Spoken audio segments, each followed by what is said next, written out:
श्री स्वामी समर्थ. जयशंकर. आपण बरेच जण अक्कलकोटला तर जातो ना, पण अक्कलकोटला गेल्यानंतर आपण वटवृक्ष, समाधी मठ किंवा गुरुमंदिर म्हणजेच बाळप्पांचं मठ आणि राजाराई मठ या मठाचं दर्शन घेतो.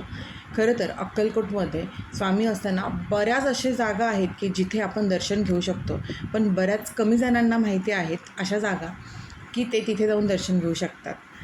बरेच जणं म्हणजे आता माझ्या माहितीनुसार काही जणांना तर समाधी मठात दर्शन घ्यायचं की वटवृक्षात दर्शन घ्यायचं यामध्येच कन्फ्युजन असतं. मुळातच अक्कलकोटमध्ये अशी एक गोष्ट आहे ना की जे स्वामी अक्कलकोटमध्ये येण्याआधीपासूनचं आहे आणि आपल्या स्वामींच्या मुखात नेहमी महादेवांचा मंत्र असायचा, तो म्हणजे शिव हर शंकर, नमामि शंकर, शिवशंकर शंभो. अशाच महादेवांचं मंदिर असलेलं ते म्हणजे आपलं गुरुमंदिर आहे. म्हणजेच बाळप्पांचा जो मठ आहे त्या मठाच्या अगदी मोजून 10 मिनिटाच्या अंतरावरती असलेलं आहे आणि ते मुळातच स्वयंभू आहे आणि आपले स्वामी अक्कलकोटमध्ये येण्याच्या आधीचं आहे. ते म्हणजे 12 ज्योतिर्लिंग. बाळप्पाच्या जेव्हा कोणीही तुम्ही गुरुमंदिरात जाल तिथे थोडंसं पुढे गेल्यानंतर अगदी 10 मिनिटाच्या अंतरावरती आहे, आपण चालत जाऊ शकतो. तिथे 12 ज्योतिर्लिंग आहे. त्या 12 ज्योतिर्लिंगाच्या इथनं आपण जर गेलो तर ते आहे स्वयंभू 12 ज्योतिर्लिंग.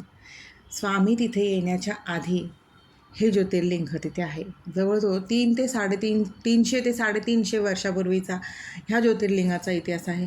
इतकं सुंदर आणि इतकी निरव शांतता या मंदिरात आहे ना, आणि तिथं गेल्यानंतर इतकं प्रसन्न वाटतं. अतिशय सुंदर असं हे ठिकाण आहे. आणि हो, हे खरंच खूप कमी जणांना माहिती आहे 12 ज्योतिर्लिंग असलेलं हे ठिकाण. एकाच ठिकाणी स्वयंभूमध्ये असलेलं हे 12 ज्योतिर्लिंगाचं दर्शन आपण घेतलं तर नक्कीच आपल्या आयुष्यात एक सकारात्मक ऊर्जा नक्कीच येणार. आणि अक्कलकोट आपल्या स्वामींचं वास्तव्य असलेलं ठिकाण आणि आपले स्वामी शंकराचं नाम घेणारे आणि त्याच महादेवांचं हे 12 ज्योतिर्लिंगाचं स्थान प्रत्येक स्वामी सेवेकरांनी, प्रत्येक भक्तांनी आवर्जून बघायला हवं खरंच. आणि इथली शांतता पाळून तिथे आजूबाजूला इतकी घरं असूनही तिथे एक प्रकारची खरंच खूप शांतता आहे आणि इतकं प्रसन्न वातावरण आहे ना, सकारात्मक ऊर्जा तर इतकी जाणवते तिथे गेल्यानंतर. तुम्ही तिथे जाऊन जप करा, महादेवांचा करा किंवा आपल्या स्वामींचा शिव हर शंकर, नमामि शंकर हा करा, पण तिथेच जाऊन कुठला ना कुठला मंत्र जप करा. मी या शांततेचा अनुभव घेतलेला आहे, आत्ताच घेतलेला आहे. आणि महाराजांनी इतकं काही दाखवलं आहे ना अक्कलकोटमध्ये, ते नक्कीच अनुभव शेअर करेल.